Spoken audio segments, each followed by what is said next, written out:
Bincang orang-orang muda kembali lagi di minggu ini bersama orang baru, mic baru, minuman baru. Ini nggak baru sih, nggak baru.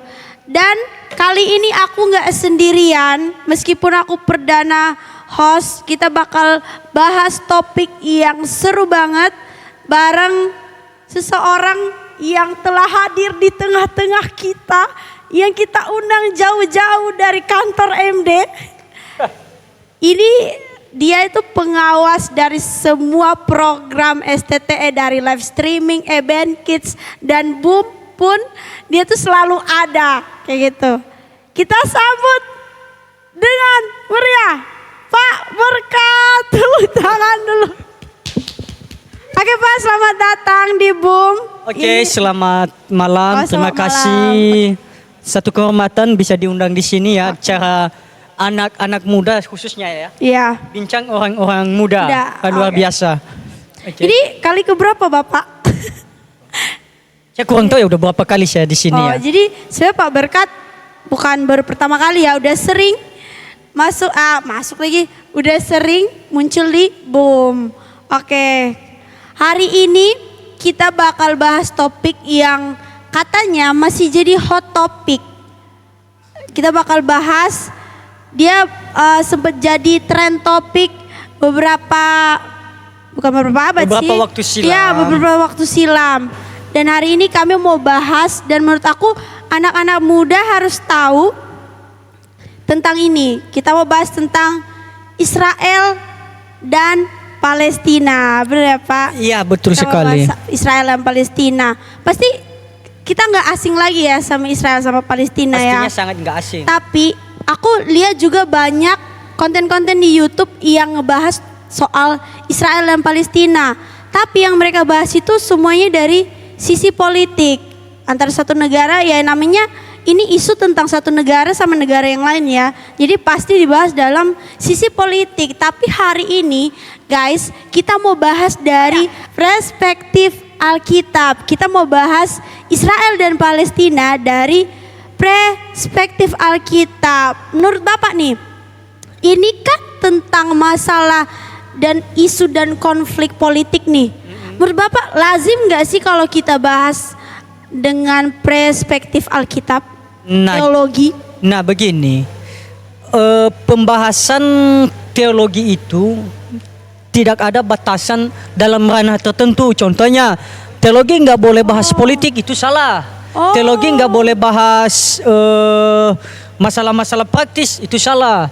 Teologi itu bisa membahas segala sesuatu, apalagi yang teologi kita yang berdasarkan Alkitab, dalam perspektif Alkitab. Maka segala sesuatu itu akan disikapi, alangkah lebih baiknya segala sesuatu itu disikapi melalui atau didasari dari perspektif Alkitab. Oke, jadi sangat wajib ya, atau sangat dianjurkan kalau kita bahas tentang semua ilmu pengetahuan, baik itu antropologi, sosiologi, ekonomi, politik, itu sangat makin bagus kalau kita bahas melalui teologi dari dan juga perspektif Alkitab. Betul sekali. Kenapa tuh Pak? Menurut Bapak bagus banget kalau dibahas lewat perspektif teologi. Kita belajar sejarah lah ya. Belajar sejarah. Kalau kita membaca Alkitab, beberapa poin dalam Alkitab, dia nggak hanya membahas yang sekarang dan yang kekal, enggak, tapi dia membahas juga ada beberapa isu politik di dalamnya. Kalau kita bahas tentang kehidupan contohnya dari awal, mulai dari kejadian, secara khusus dalam kitab-kitab Pentateukh deh, yang paling dekat-dekat, itu sangat membahas tentang politik dan lain sebagainya, tentang kehidupan sosial. Contoh kisah Alkitab yang bahas tentang politik itu apa Pak? Banyak. Daud, benar. Salomo, Yusuf, benar. Itu kan tokoh-tokoh Alkitab. Benar-benar sah banget ya, atau ya lazim lah kalau kita bahas isu-isu atau ilmu pengetahuan lainnya tuh, atau politik segala macam tuh lewat perspektif Alkitab. Betul. Oke, hari ini kita mau bahas Israel dan Palestina nih Pak. Tapi kita harus tahu dulu siapa sih Israel itu Pak? Betul ya. Siapa Israel? Jadi gini, saya membuat disclaimer awal bahwa penjelasan ini didasari dari perspektif Alkitab. Oke, kembali lagi ya guys. Perspektif Alkitab. Perspektif Alkitab. Betul, Oke. Supaya apa, kita tidak berusaha juga kita tidak berusaha untuk hanya kita berhak ke sebelah pihak saja, tidak. Oke. Tapi saya membahasnya dari perspektif Alkitab saja dulu, bahwa siapa sih Israel? Siapa sih Israel? Guys? Israel itu adalah keturunan dari Abraham. Oke. Dari keturunan Abraham. Menariknya di situ kan yang disebut dalam Alkitab nama Israel itu kan disebutkan kepada Yakub kan. Oke, jadi sebenarnya namanya Yakub. Yakub kemudian dia disebut oleh Allah sebagai Israel. Kalau kita baca dalam kitab Kejadian pasal 34, kalau nggak salah di situ tercatat juga. Oh, jadi dari Yakub namanya berubah jadi Israel. Jadi sebuah nama bangsa. Menjadi Satu sebuah nama bangsa. Ya. Oke. Dan itulah Israel. Israel. Oke. Terus gimana nih sampai Israel itu bisa masuk ke tanah Kanaan yang sekarang kita bilang itu Palestina? Oke, itu jauh ya ke belakang. Pertama dulu kita harus berbicara tentang panggilan Abraham. Oke, panggilan itu kita Abraham. memulai dari mana? Itu dari kitab Kejadian pasal 12. Oke, Di kita situ kan pasal 12 guys. tokoh Alkitab yang sangat besar namanya Abraham. Di situ Bapak tertulis orang beriman. Bapak orang beriman itu dia dipanggil oleh Allah. Kemudian dia memberikan konvenannya kepada Abraham bahwa Konvenan apa sih Pak? Perjanjian Allah kepada manusia. Perjanjian Allah kepada manusia. Konvenan itu menarik. Konvenan itu sesuatu yang dijanjikan Allah kepada manusia tanpa ada yang bisa membatalkan. Manusia tidak membatalkan, Allah pun tidak membatalkan. Wow, jadi keren banget ya. Jadi Tuhan menjanjikan, berjanji kepada Abraham itu janji konvenan yang Allah sendiri pun gak bisa batalkan. Itu janji apa? Janji yang abadi ya, tapi ada dua di situ ya. Oke. Janji biologis dan janji keturunan yang rohani. Oke. Apa itu janji yang biologis? Kan Abraham ini dia belum punya anak. Oh, pada waktu itu. Pada waktu itu, dan bahkan dia itu udah sangat tua banget.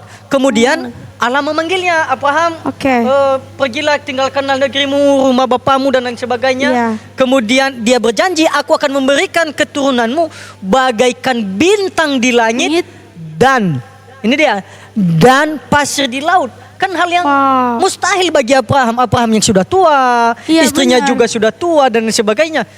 Mungkinkah? Bahkan pernah istrinya Abraham mengatakan, mungkinkah Tuanku memberikan saya anak sedangkan dia sudah mati pucuk? Atau dalam bahasa biologisnya impoten. Oh, jadi Tuhan berjanji akan memberikan Abraham keturunan yang banyaknya seperti bintang di langit dan pasir di laut. Sedangkan pada waktu itu Abraham dalam kondisi bisa kita katakan impoten. Udah tua banget ya. Dan itu hal yang mustahil ya. Mustahil banget secara biologis itu mustahil. Tetapi menariknya di sini, apakah Abraham langsung menerima janji Allah itu baginya? Enggak. Dia 25 tahun menunggu dulu. Menunggu janji Allah itu baginya. Tapi yang mau saya tahu nih, dia apakah Tuhan cuman menjanjikan keturunan aja atau tanah juga atau apa? Segala macam. Segala macam, berarti berkat materi, berkat keturunan, berkat rohani segalanya dijanjikan kepada Abraham. Berarti tanah Kanaan itu yang sekarang Palestina itu bagian dari apa yang dijanjikan Allah kepada Abraham. Itu bagian Abraham. dari apa yang dijanjikan oleh Tuhan yang kita bilang konvenan. Yang tidak bisa dibatalkan oleh siapapun termasuk Allah sendiri. Betul. Menariknya begini. Kan pasti ada alur ceritanya tuh. Bagaimana sih bangsa Israel kok bisa sampai aja di tanah Kanaan? Kan di Kejadian pasal 15 itu ada namanya nubuatan kepada Abraham. Nubuatan. Allah bernubuat, keturunan keempatmu akan diperbudak di negeri asing. Oke, kita menghitung ya, hitung-hitungan kita. Abraham punya anak pertama Ishak. Ishak punya anak Yakub. Yakub punya anak 12. Kemudian suku. Yang dimaksud di situ adalah Yusuf. Kemudian Yusuf punya anak 2, Efraim dan Manasye. Keturunan yang diperbudak di sana. Lepas Yusuf meninggal, maka keturunan berikutnya diperbudak di tanah Mesir. Oke, jadi 12 suku bangsa anak-anak Yakub itu, anak-anak berada itu di Mesir dan di situ diperbudak di anaknya. Berarti nubuatan itu tergenapi. Tapi tetap janji Tuhan tentang keturunan kepada Abraham dan juga tanah yang Tuhan janjikan itu tetap berlangsung kan? Janji Allah itu pasti terjadi. Karena konvenan tadi. Konvenannya tadi. Oke. Oke, saya akan lanjut ya, lanjut. Kemudian bagaimana mungkin mereka bisa meninggalkan Mesir? Sedangkan budak itu nggak ada haknya atas dirinya. Yang berkuasa atas diri budak hanyalah tuannya. Dirinya sendiri dia nggak bisa berkuasa atas dirinya. Oke, kemudian kita akan mengikuti saya singkat aja alur ceritanya. Kemudian Allah memanggil yang namanya Musa. Dan mengutus dia sebagai alat untuk membebaskan bangsa Israel dari tanah Mesir. Dia berjanji, aku akan memberikan mereka tanah yang berlimpah-limpah susu dan madunya. Tapi gimana sih sampai mereka tuh bisa dari Mesir masuk ke tanah Kanaan itu perjalanan yang sangat panjang. Itu 40 tahun perjalanannya. Itu bukan perjalanan singkat dari Mesir ke tanah Kanaan. Itu bukan jalan yang sangat mudah bagi mereka. Mereka mengalami peperangan melawan musuh, tapi di situ juga mereka melihat yang namanya mukjizat dan kehebatan Tuhan atas kehidupan mereka di situ nyata. Jadi ya pada akhirnya mereka masuk ke tanah Kanaan. Tapi gimana caranya kok mereka bisa masuk ke? Itu namanya terjadi yang namanya genosida. Oh, itu pembunuhan massal. Tuhan mengatakan engkau harus menghanguskan mereka, jangan sisakan satupun. Dan bahkan hal yang mereka miliki pun mereka tidak boleh mengambilnya, harus dihanguskan segala macam ya untuk masuk ke tanah Kanaan itu. Lalu untuk apa? Kenapa Tuhan mengatakan bahwa mereka itu harus dibunuh, dihabisi dan lain sebagainya? Itu kan supaya apa? Supaya bangsa Israel ini tidak ikut berbaur dengan sesembahan mereka, tidak ikut berbaur mengikuti ajaran-ajaran bangsa Kanaan dan lain sebagainya, dan beberapa bangsa dan lain. Jadi yang tinggal di bangsa Kanaan pada waktu itu mereka tuh sembah ilah-ilah lain. Bukan Allahnya Allah Israel. Allah yang benar adalah Allahnya orang Israel. Ketika Musa bertanya, siapakah engkau Tuhan? Eye asar eye. Itu di Keluaran pasal 3 ayat 14. Aku adalah aku. Nggak ada yang sama dengan dia. Tidak ada penyebutan karena namanya itu besar. Atau dalam Alkitab Perjanjian Baru pun ada penyebutan itu.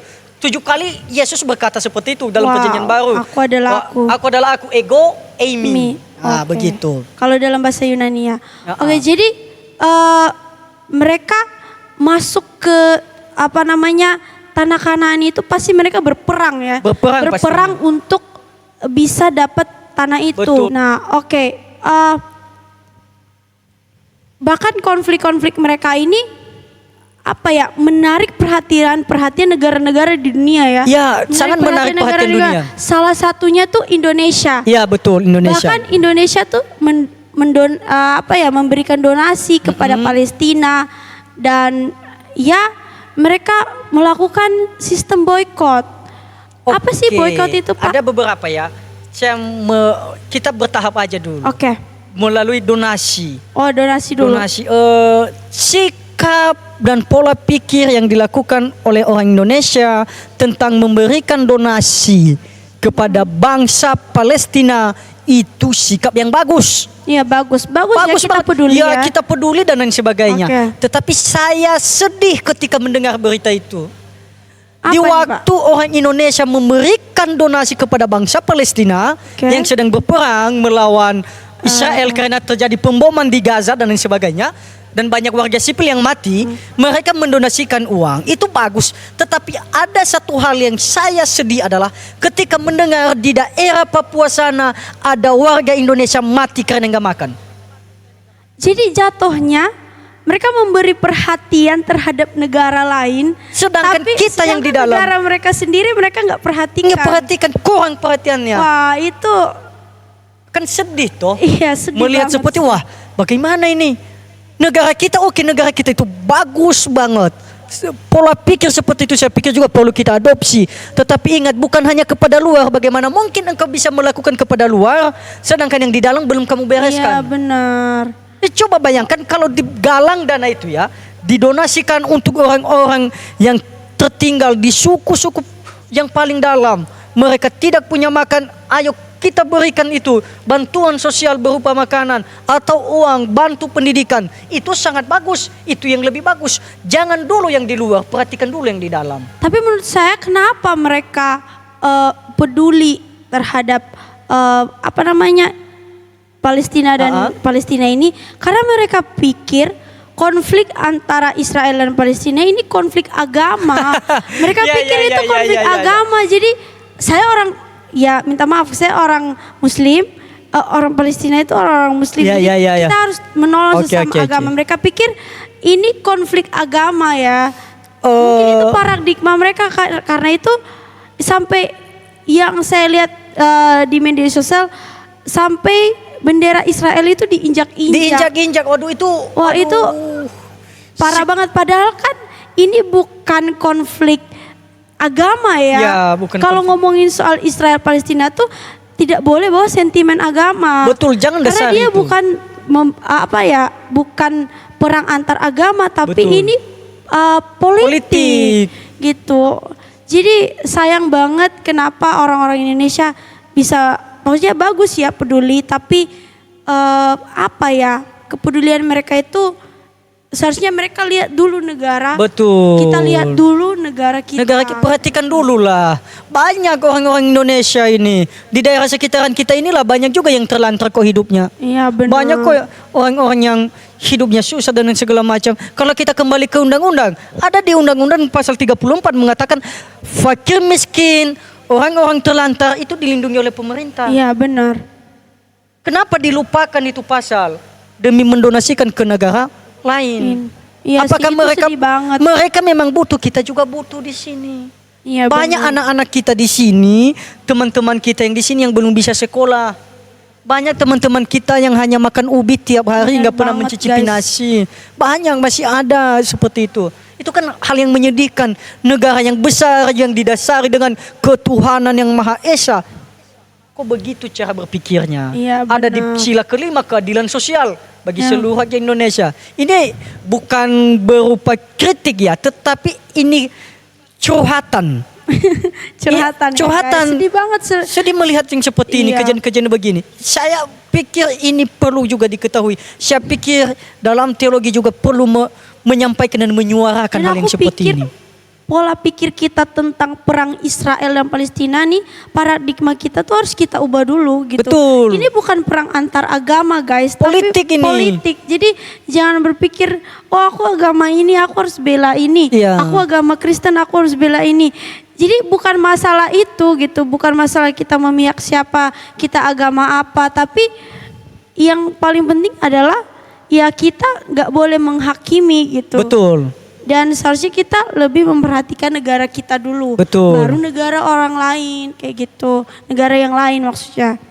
Oke, itu sangat betul itu. Yang lebih parahnya lagi, bahkan ada orang-orang Indonesia yang melakukan sistem boykot. Boykot, bahas. Pak, boykot itu apa sih Pak? Diboykot sama orang Indonesia. Ya beberapa lah oknum lah. Jadi boykot sendiri itu artinya apa sih? Menutup, menolak dan tidak memberikan izin. Oh, menutup, menolak, tidak menolak legalitasnya. Oke, jadi ini kayak menunjukkan suatu protes ya Pak? Ya protes, karena mereka berpikir nanti melalui ini mereka banyak dana masuk dan lain sebagainya. Tetapi ada satu kegagalan berpikir masyarakat kita di situ. Apa itu Pak? Sebutlah ada satu perusahaan Israel di Indonesia. Oke. Di dalam perusahaan itu ada 100 karyawan. 100 karyawan. Oke, mereka boykot itu satu perusahaan. Wow. Maka otomatis 100 karyawan itu menjadi pengangguran. Ini yang nggak kita pikirkan. Nah, makanya selalu kita tuh selalu harus diingatkan berpikir sebelum bertindak. Berpikir sebelum bertindak. Ini kesalahan banget sih, kesalahan banget. Jadi menurut Bapak boykot ini benar atau salah sih Pak? Ya pasti salah, namanya boykot ya salah. Karena pertanyaannya apa kerugian yang diakibatkan karena hadirnya perusahaan yang dibuat oleh bangsa Israel di Indonesia? Apa kerugian negara? Apa kerugian masyarakat? Iya benar. Nggak ada sama sekali. Malah itu membantu. Malahan apa ya? itu membantu. Membantu, Dan sangat kalau membantu. kita memboikot yang Bapak kasih contoh tadi, contohnya ada satu perusahaan nih, satu perusahaan Israel, terus ya yang memihak pada Palestina tuh memboikot ini. Terus ditutup 100 karyawannya tuh semua di pengangguran, di PHK. Ya itu merugikan diri negara kita sendiri. Sangat merugikan dong. Sangat merugikan negara kita sendiri. Nah, itu ya, tadi ini pola sih pikir yang itu. harus kita pertimbangkan, yang harus kita pikirkan kayak Tapi gitu. lagi-lagi ini bukan semua masyarakat Indonesia ya. Iya. Hanya beberapa oknum aja yang melakukan hal itu. Itu kan menyedihkan bagi kita melihat masyarakat kita kok masih ada ya pola pikirnya begitu. Iya. Indonesia memiliki pendidikan yang bagus, menurut saya juga lumayan bagus. Dan kebanyakan karena beberapa oknum ini orang-orang pada jadi ikut-ikutan. Iya, Karena tren. Jadi apalagi anak muda, benar Iya. kan? Oh lagi ini nih rame Israel dan Palestina nih. Oh aku agama ini aku dukung Palestina. dukung ini. Padahal dia nggak tahu Nggak tahu sejarahnya, apa-apa, segala dia macam. nggak tahu masalahnya. Tapi ikut-ikutan aja. Aku dukung Israel karena aku Kristen. Aku dukung Palestina karena aku agama ini. Kayak gitu. Jadi Padahal- ada satu yang lucu gini. Saya kan Oh, itu, Pak. saya kan ngajar nih, saya kan ngajar. Tiba-tiba ada satu orang yang datang sama saya yang saya ajar ini. Pak, apa? Israel iblis. Hah? Israel iblis, Israel setan. Gimana? Iya itu penjahat, perampok. Bagaimana kok bisa kamu berpikir begitu? Mereka jajah orang Palestina, mereka aniaya orang Palestina. Itu mereka iblis dan sebagainya. Wah. Ya kita kan harus menanggapinya kan. Ya saya coba menanggapi sampai di dengan situ bijak pola ya. pikirmu ya. Segala Oke. macam. Kita nggak mungkin mengklaim oh kamu yang iblis. Nggak mungkin juga saya ngomong begitu. Iya, benar-benar. Bisa pula dilempar balik saya kan. Dia bilang begitu. Israel iblis. Waduh saya coba menarik nafas pelan-pelan. Saya bilang begini. Siapa yang mengajarimu begitu? Oke. Itu yang lain, yang ngajar-ngajar yang lain, beberapa Ya, yang itu ngajar pasti yang lain karena katanya. Tren-tren itu. Iya, Pak. terus saya lihat juga di video-video TikTok dan lain sebagainya. Kan saya bilang samanya, kamu perlu memahami dulu konteks dan lain Iya sebagainya. benar. Kita jangan mau ikut arus aja guys. Di tempat tanah Palestina itu menjadi dua tempat Holy Land atau tanah suci, dua Oke. agama. Oh jadi di, Oh iya di dong, tempat Palestina Holy kan, Land Yerusalem itu kan Yerusalem punya dulu orang kan di situ untuk agama Kristen Agama kan Kristen. Salomo bangun bait bangun suci bait di situ suci. ya. Kemudian juga bagi agama kita yang sebelah tetangga kita agama Muslim, ada di sana Masjid Al-Aqsa. Iya benar. Iya kan, itu bagaimana kalau hancur dua-duanya coba? Kan itu lucu, makanya itu bukan perang agama. Pastinya kalau agama udah punya pola pikir, oh ini nggak Benar. perlu dilakukan, ini akan merusak citra kita. Benar. Tapi karena ini didasari oleh perkara masa lalu, perkara politik, makanya terjadi seperti itu. Kalau kita mau berpikir kalau dibilang mereka berperang karena masalah agama. Saya lihat orang Israel dan orang Filistin Palestina selama ini berdampingan kan. Ya. Kalau orang Yahudi merayakan Natal, Ya. itu kan Yahudi Kristen, Iya, Yahudi Yahudi Kristen. Kristen merayakan Natal, itu orang Palestina ikut. Orang Palestina merayakan hari raya Idul Fitri, hari raya Berpuasa. Iya, berpuasa. Itu orang Yahudi juga Iya. ikut. Artinya mereka juga punya toleransi seperti kita di Indonesia. Jadi kalau mau dikatakan mereka perang karena agama, itu agak kurang Betul. ya kurang setuju saya. Dan kamu tahu kekonyolan bangsa kita juga ada satu yang lucu nih, injak-injak bendera Israel. Ya itu tadi yang saya bilang. Aduh, gimana sih? Apa sih untungnya bagimu injak-injak bendera negara orang? Ibu boleh bisa dituntut loh seperti itu. Iya benar. Itu lambang negara orang. Itu bisa dituntut. Benar banget sih. Itu Hanya saja mereka sih. penghinaan. Tapi apakah orang Israel juga ikut campur? Apakah mereka meladeni juga enggak? Enggak benar. Nah, begitu. Maka mungkin apakah yang harus kita lakukan sebenarnya? Iya, menurut Bapak nih, apa sih yang harus kita lakukan? Apakah kita harus memihak pada Israel atau apakah kita harus memihak pada Palestina atau kita bodoh amat aja? Atau kita harus gimana nih Pak? Sebagai Ya. seorang anak muda Kristen menanggapi isu konflik Israel dan Palestina ini. Kita sebagai anak muda Kristen, terus kita bukan hanya sebatas anak muda Kristen ya. Iya. Kita itu anak muda juga yang hidup dan mempelajari tentang kekristenan. Oke. Karena kita berada dalam kampus teologi.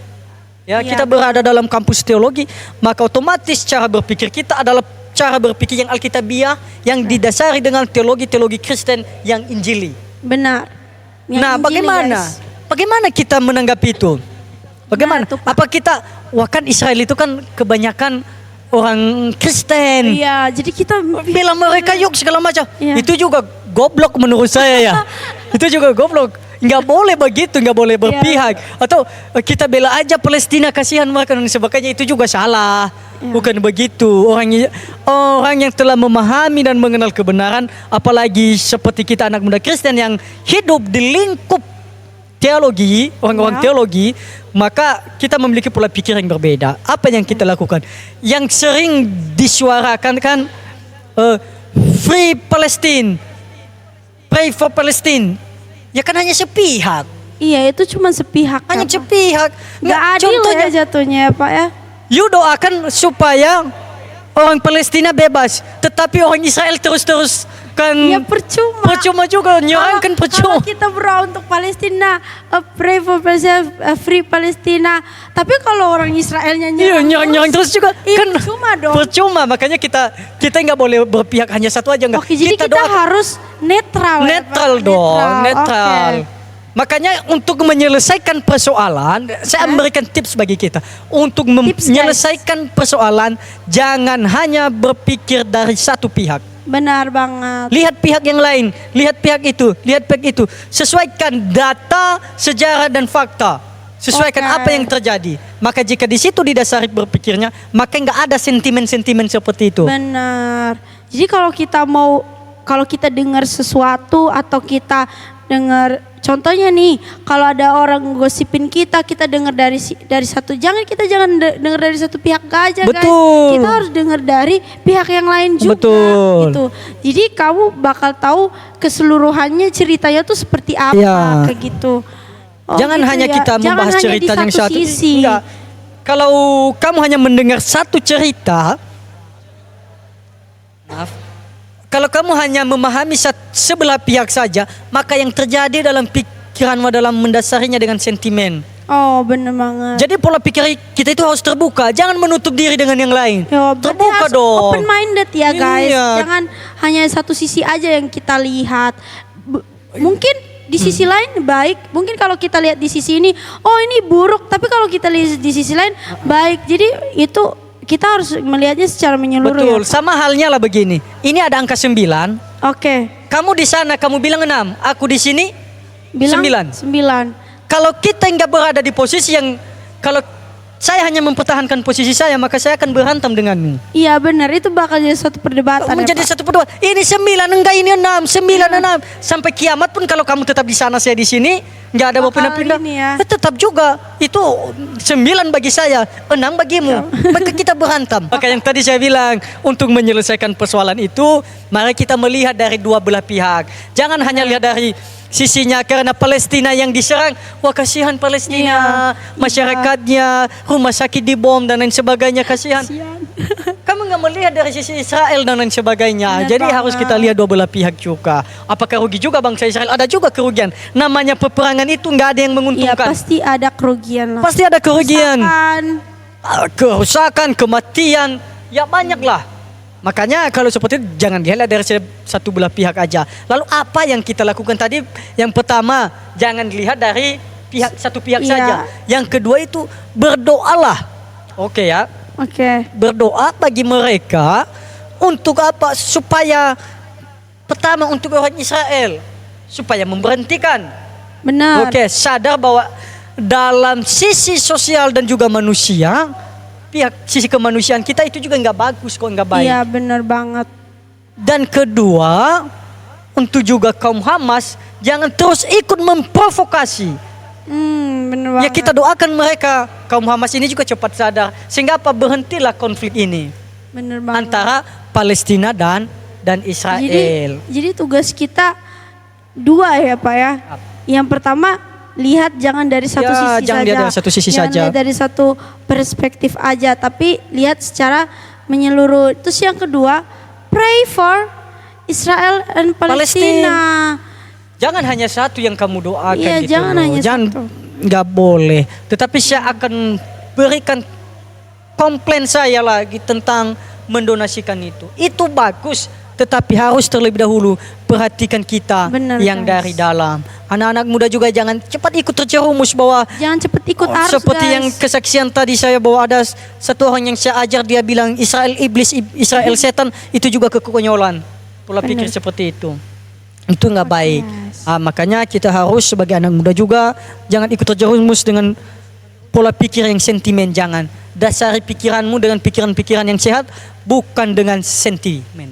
Benar guys. Jadi intinya kita pray for Israel and Palestine. Kita doa supaya mereka tuh ya masing-masing temukanlah kasih Kristus Betul. di dalam diri mereka supaya mereka boleh yang satu boleh berhenti menyerang, yang satu boleh berhenti memprovokasi dan mereka boleh hidup damai berdampingan bersama. Betul. Gitu, Dan Pak. mereka udah hidup berdampingan bersama kan. Dan kita juga berdoa supaya negara kita ini jangan terlalu cepat mengambil tindakan Betul. kayak yang tadi. Jangan lakukan hal Iya, yang konyol lah. Lebih memperhatikan bukan egois atau gimana, tapi kita harus peduli dulu dengan negara kita dulu, baru kita peduli terhadap yang lain. Betul. Gitu. Jangan hanya sepi atau jangan lakukan hal yang konyol dengan orang-orang yang seperti itu. Dan- kita memaki-maki bangsa Israel, kita boykot, terus kita menginjak-injak benderanya. Aduh, konyol Iya. banget.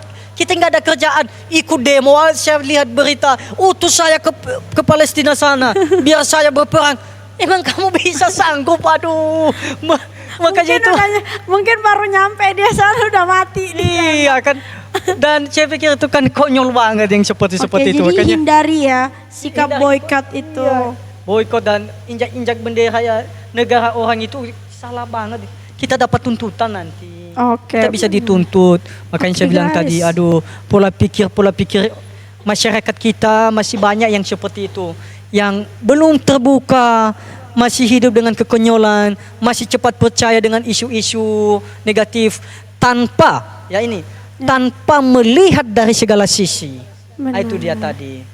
Oke guys, jadi intinya kita harus lihat dari segala sisi, kita harus pray for Israel dan Palestina, dan semoga mereka ada kasih Kristus di dalam diri mereka dan mereka boleh berdamai satu sama dengan yang lain. Jadi, Harapan kita antara Israel dan Palestina ini, harapan saya dari lubuk hati yang paling dalam, di tahun ini Palestina dan Israel itu berdamai. amin. Oke. Tetapi mungkinkah itu terjadi? Mari kita lihat ke depan perkembangannya. Iya. Begitu beberapa kali kan, bukan hanya pertama atau kedua kali, udah Karena ini masalah yang nggak selesai. yang nggak selesai ini. Ya benar banget. Begitu. Oke. Ya sampai di sini ya perbincangan kita dulu. Nanti mungkin ada part 2-nya mungkin kalau kita lihat perkembangannya makin luar biasa. Oke, kita akan berdoa untuk Israel dan Palestina. Dan kasih Bapak yang mendoakan. Berdoa. Ya berdoa. Oke. Baik, kita bersatu dalam doa. Bapak Surgawi, kami mengucap syukur Tuhan pada malam hari ini. Tuhan mengizinkan kami untuk berbincang-bincang bersama dengan sobat-sobat muda dimanapun mereka berada.